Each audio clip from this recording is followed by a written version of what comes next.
이렇게 장점 단점을 얘기하면 또 우리나라 사람들은 이거 아니면 저거로만 착각을 하시는데요. 이게 전문가랑 상의해서 본인한테 가장 적절한 치료를 결정하고 그대로 따르는 게 가장 좋은 것이 결국 뭐 하나가 나쁘면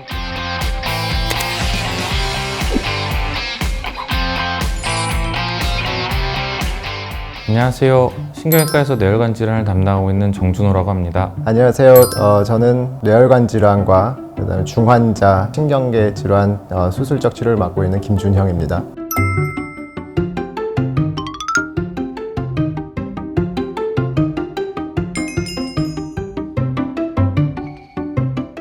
비파열성 뇌동맥류는 항상 이제 저희가 괄호 안에 이제 그 말이 있다고 생각하는데 예방적 치료거든요. 예방적 치료이다 보니까 사실은 그런 일이 발생할지 안 할지를 확신을 가지고 보는 그런 게 아니면은 또 있습니다. 어떻게 보면은. 그래서 동맥류의 파열 위험성이 그렇게 높지 않다고 판단될 때는 치료를 하지 않는 것을 권하고 경과 관찰을 권하는 경우가 많고, 실제로 동맥류 환자 중에 치료한 환자보다 치료하지 않고 경과 관찰을 하는 환자가 훨씬 많다는 거를 이해하시면은 좋을 것 같습니다. 파열되지 않은 비파열성 뇌동맥류의 예방적 치료는 결국엔 파열을 예방해서 뇌출혈을 예방하기 위해 저희가 시행을 하는데요. 대부분 동맥류의 위치, 모양, 크기가 굉장히 중요합니다. 그래서 위치, 모양, 크기에 따라서 파열의 위험성을 저희가 계산을 해내고, 그리고 그 치료의 위험성과 비교하여 우리가 미리 예방적으로 치료할 때 환자에게 득이 더 많은 경우 저희가 치료를 권유하게 됩니다. 뇌혈관 조영술이라는 정밀검사, 침수적인 정밀검사를 통해서 이 위치, 모양, 크기를 정확하게 파악을 하고요. 거기에 전신 마취가 필요하기 때문에 환자의 전신 상태까지 종합적으로 파악을 하여 저희가 이제 의학적으로는 예방적 치료가 필요한지 안 한지를 결정하게 되고요. 최종적으로 그거를 환자와 가족에게 저희가 알려주었을 때 제가 말씀드린 내용들을 믿고 잘 따라와 줄 경우 결국 예방적 치료로 이행되게 됩니다. 비파열성 뇌동맥류를 치료를 결정을 하게 됐을 게 두 가지 방법이 있는데요. 좀 더 전통적인 방법이고 아직도 많이 행해지고 있는 방법이 이제 클립 결찰술이라는 방법이 있습니다. 그리고 비교적 최근이지만 30여 년간 해온 혈관 내 치료 방법, 그렇게 크게 두 가지 축으로 나눠서 생각할 수 있을 것 같습니다. 클립 결찰술은 이제 동맥류가 포도송이처럼 있을 경우에 동맥류의 시작 부분, 불어오른 그 부분을 수술용 아주 미세한 클립으로 그 목 부분을 결찰을 하는 거거든요. 결국 그 혈류로부터 동맥류 혈류 차단을 해서 파열 위험성을 낮추는 그런 치료 방법이고, 그 클립을 거기다가 적용을 해야 되기 때문에 개두술이라는 게 필수적으로 들어가게 됩니다. 그래서 피부 절개하고 이제 두개골을 뇌 사이에 있는 혈관을 찾아 들어가서 그 혈관에 튀어나온 그 동맥류 부분에 클립을 결찰하는 방법이고, 장점은 재발하지 않고 한 번에 완벽한 치료가 될 확률이 아무래도 좀 더 높다는 장점이 있고요.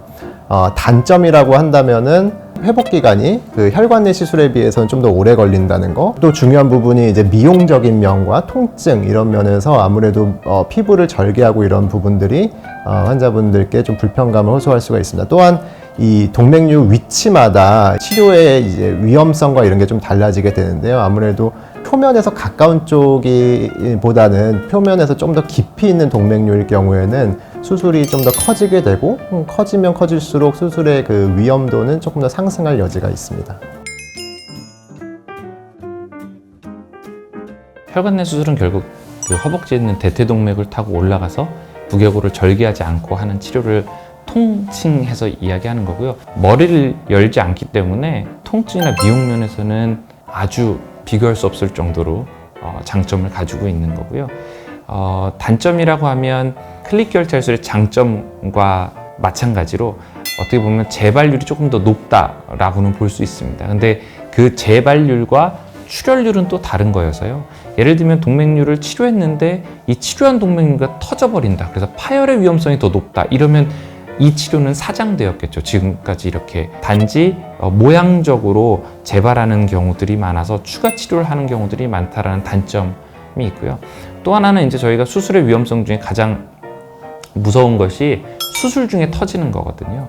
예를 들면 클립 결찰술 같은 경우는 머리뼈에 창을 이렇게 냈으니까 뼈 안에 압력이 고일 일이 없습니다. 그러니까 수술 중에 만약에 파열이 되더라도 압력은 그 저희가 낸 두개골의 창을 통해서 다 감압이 되고 저희가 직접 눈으로 보면서 터진 부분을 해결할 수 있는 장점이 있지만 혈관 내 치료 같은 경우는 시술 중 터지면 그 압력이 고스란히 머리뼈 안에 잔존하게 되기 때문에 수술 중 파열했을 때는 환자의 예후가 더 나쁠 수 있고 처리하기가 조금 더 위험할 수도 있는 단점이 있는데요.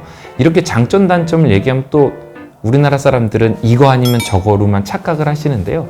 이게 전문가랑 상의해서 본인한테 가장 적절한 치료를 결정하고 그대로 따르는 게 가장 좋은 것이 결국 뭐 하나가 나쁘면 벌써 행해지지 않아야 되는데 여전히 두 가지가 같이 공존하고 있거든요.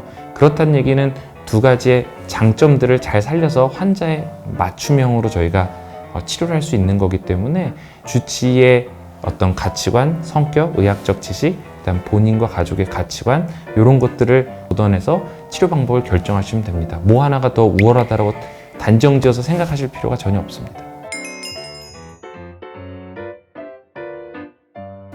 뇌동맥류라는 것이 한 번 치료해서 해결되는 게 아닌 경우들이 있습니다. 그걸 저희가 재발이라고 표현을 하는데요.